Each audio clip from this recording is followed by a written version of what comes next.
Welcome to the Protagonist Pub. My name is Tammy.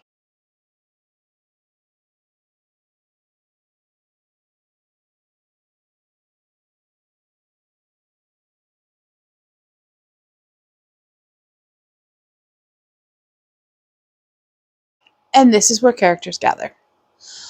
Last week was a decent reading week. I read a library book, which I've already returned. I'll put it here.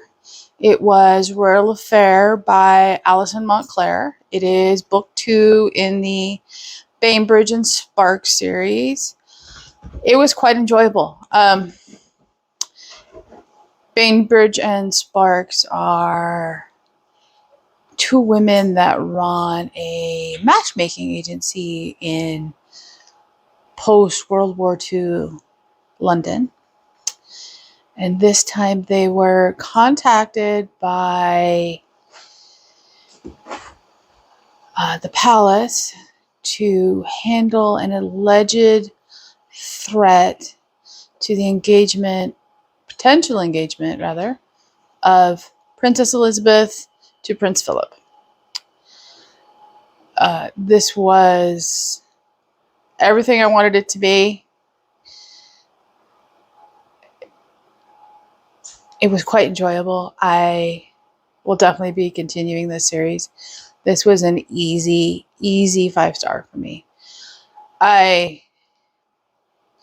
was probably a little more poignant now that the Queen has passed, but it would have been just as poignant beforehand, especially the last couple of pages. And if you've read the book, you'll understand why. Next up, I think everything else this week has been on my Kindle. I finished the book club choice for the month of March, which we will be discussing on Thursday this week. So I will post my review for that after book club. It was Last Wish by Nicholas Sparks.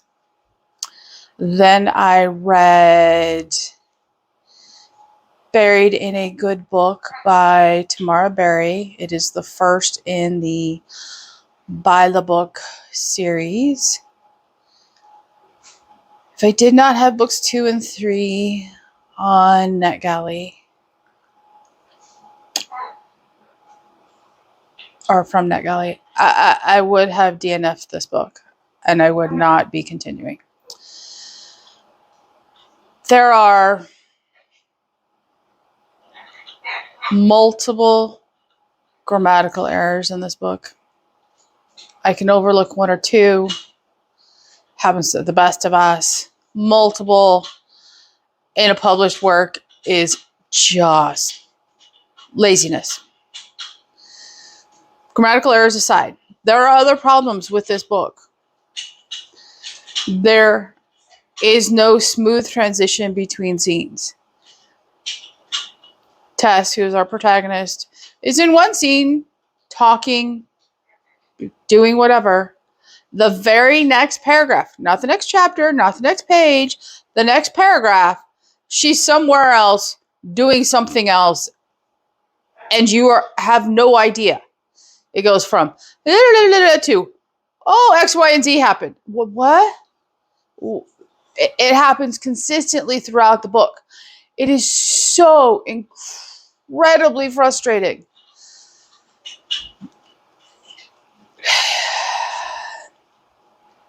And then there's the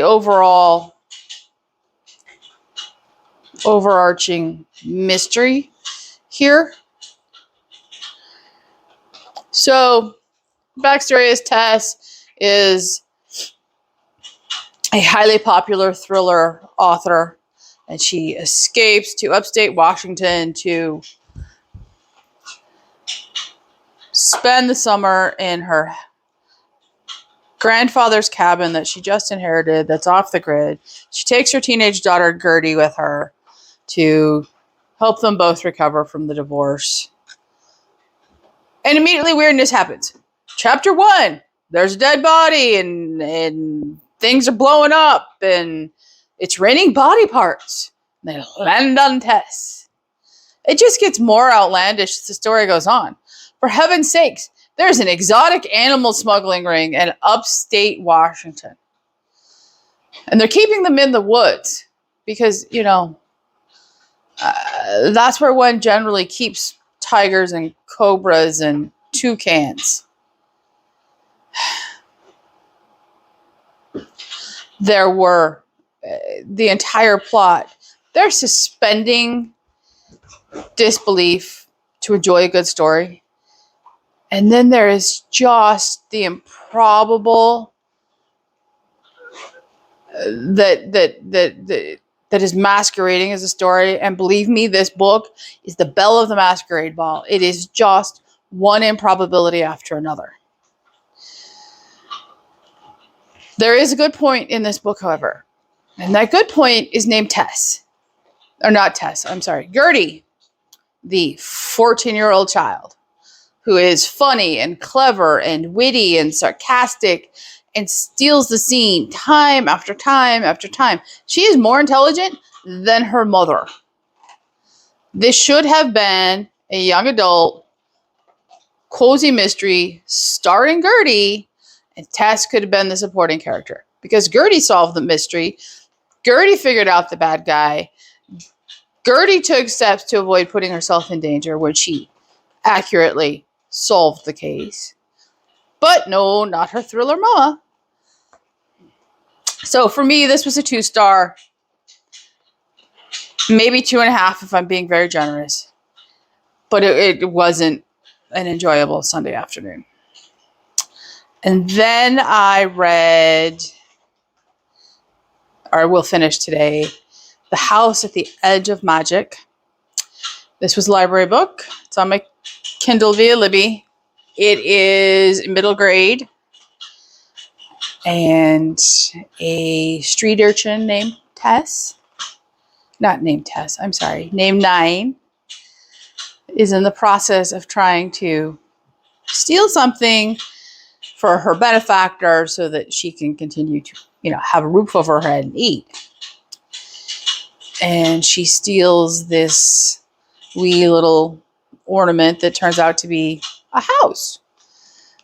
And so she's hiding from people who are chasing her because they saw her steal stuff.